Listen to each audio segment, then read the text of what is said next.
We, the people of the United States, in order to form a more perfect union, establish justice. Hey, Dad, that flag's wrong. Wait, son, you're right. Wait, we must be in Canada. Well, what did they do to establish justice? I don't know, Dad. Maybe we can find out. In the beginning, of course, establishing justice was done by nature's law. The ways of life were dictated by the weather, the environment, the creatures that inhabited that environment. Cultures and customs of Aboriginals who inhabited these early Canadian lands had their own tribal customs, cultures, and systems of justice. They lived in a sort of symbiotic relationship, man and nature, with the bison, or we called them the buffalo, at the center of their culture. Justice was simple, more a measure of equilibrium. The bison had a right to roam, and those that thrived and survived off of them had a right to hunt them and use all portions for their well-being as well. All the shaded areas in this map show where once the buffalo did roam.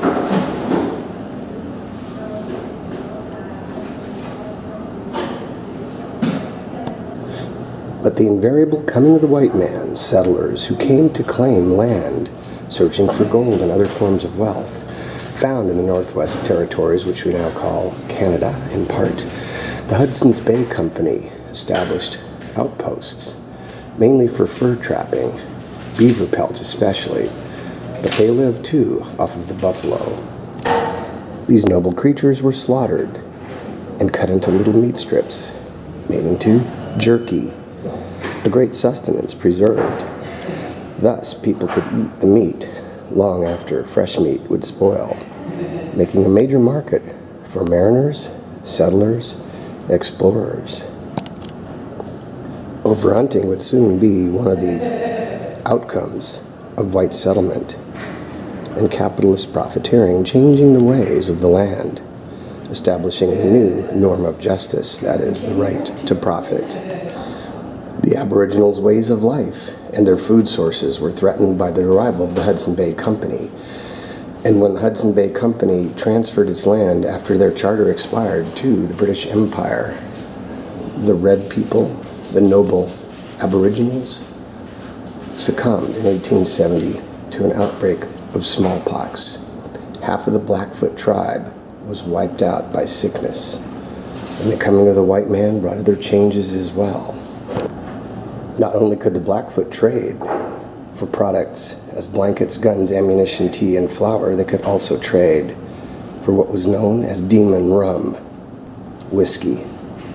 Chiefs lost control of their best and brightest young men as alcoholism, like smallpox, plagued the original tribes.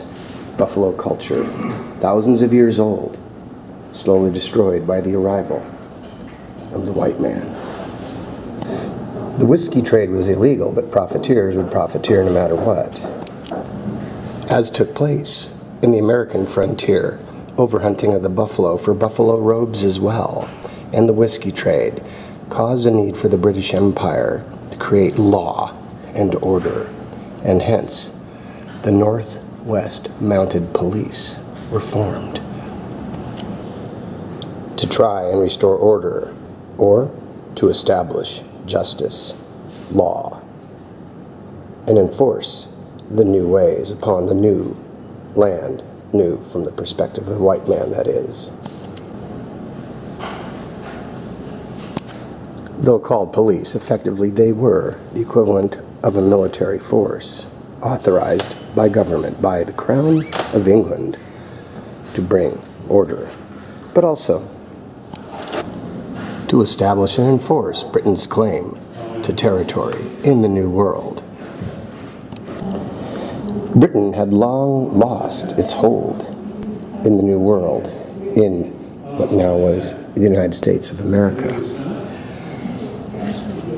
But keeping a claim on the vast expanses of what we now call Canada was the primary goal after the Revolution of 1776, and for over 100 years later, Britain's toehold was cemented. Establishing justice meant establishing outposts on the rough, rugged, rustic frontier. But still, got to keep up with going on in the homeland, eh? Even though we're in the new land.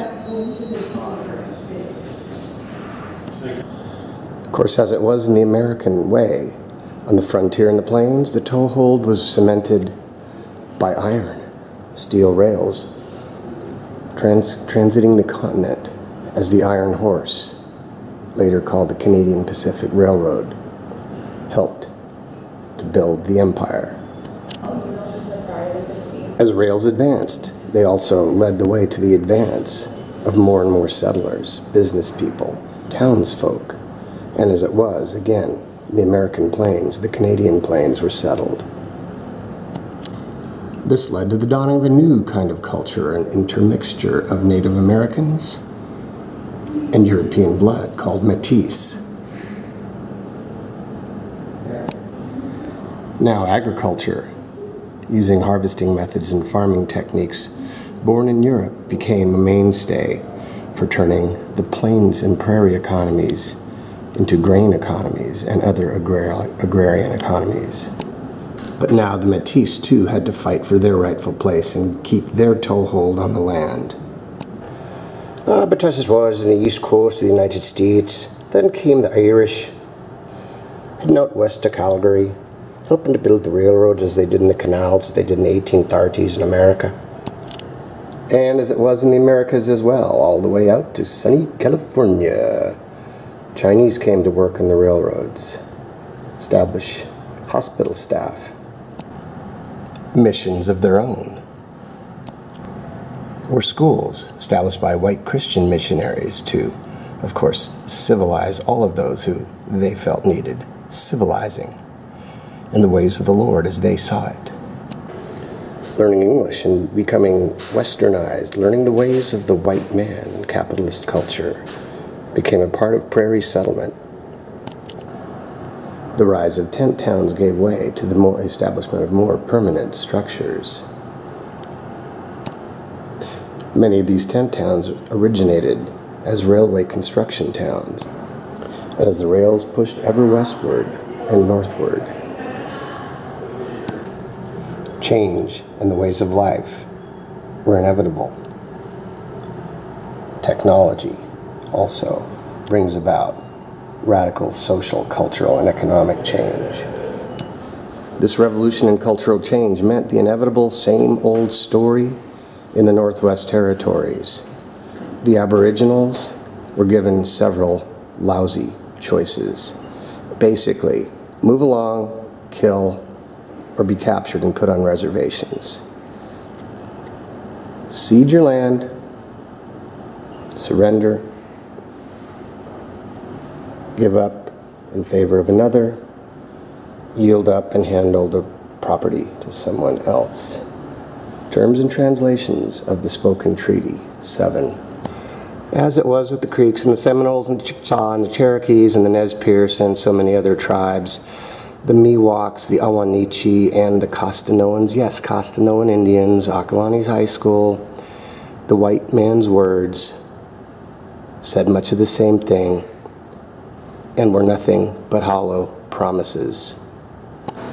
With the British Dominion now firmly in control after the treaty,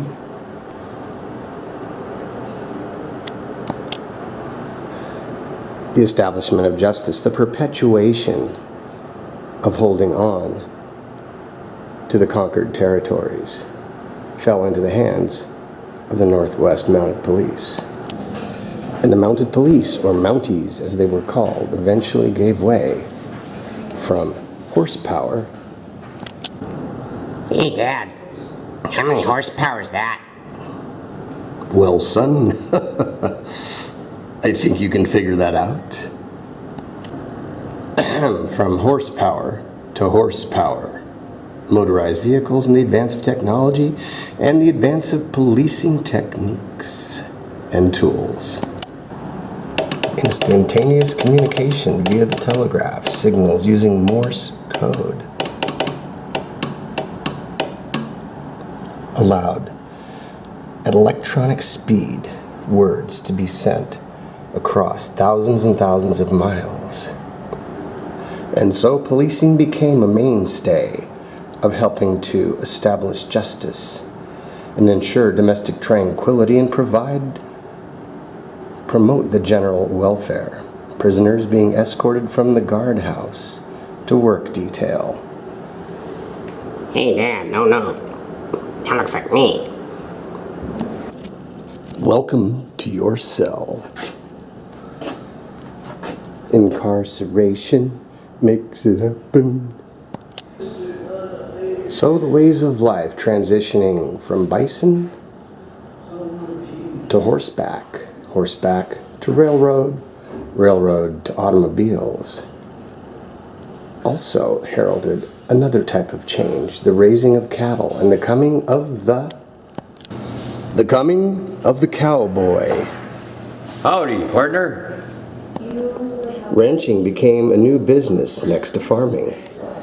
And of course, ranching brought with it frontier mobility, getting the herd from the ranch across the plains to the market, just again as it was in the American Plains states. This here is a chuck wagon. That's a food truck of sorts. Hey, Dad, can I get the taco plate?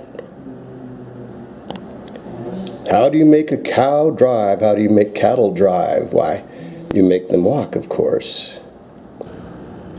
Cattle drives across the ranges, and to keep policing from cattle thievery, you know who was on horseback taking care of establishing and maintaining justice. The Northwest Mounted Police. Of course, when the cow are running all over the plains, grazing wherever the heck they want to graze, it'd be time for the roundup. Fence them in and put your property mark on them. Hey, what's your brand?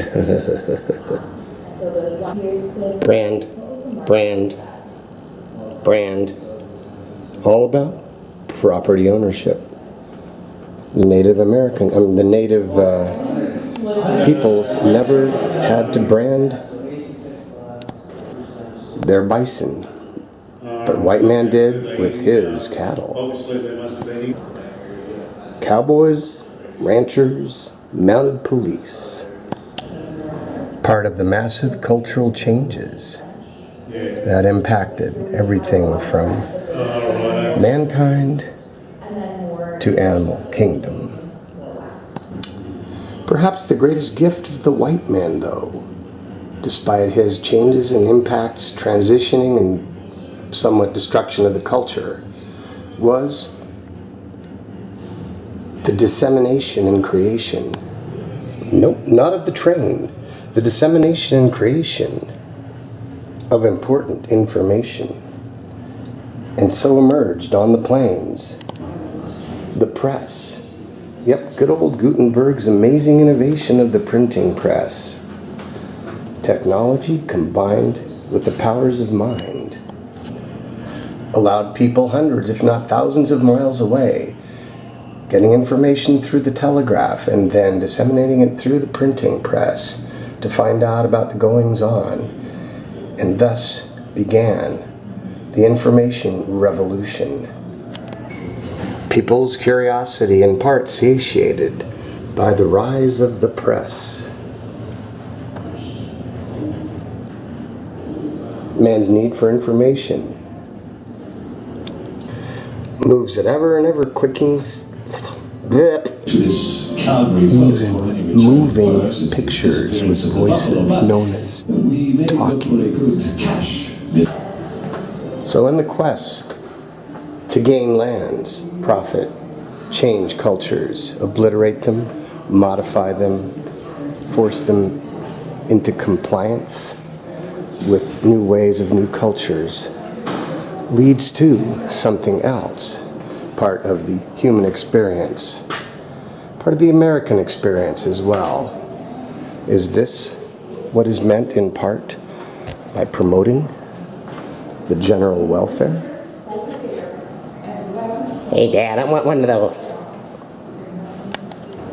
Well, be careful what you wish for, because you just might get the whole darn thing. And don't even try it. So there we have it. The flag may be different, but the cultural experiences are much the same. But let's get it straight. We the people, in order to form a more perfect union, establish justice, ensure domestic tranquility, provide for the common defense, promote the general welfare, and secure the blessings of liberty to ourselves and our posterity. No offense to my friends in Canada, we still probably do it about the best. Eh?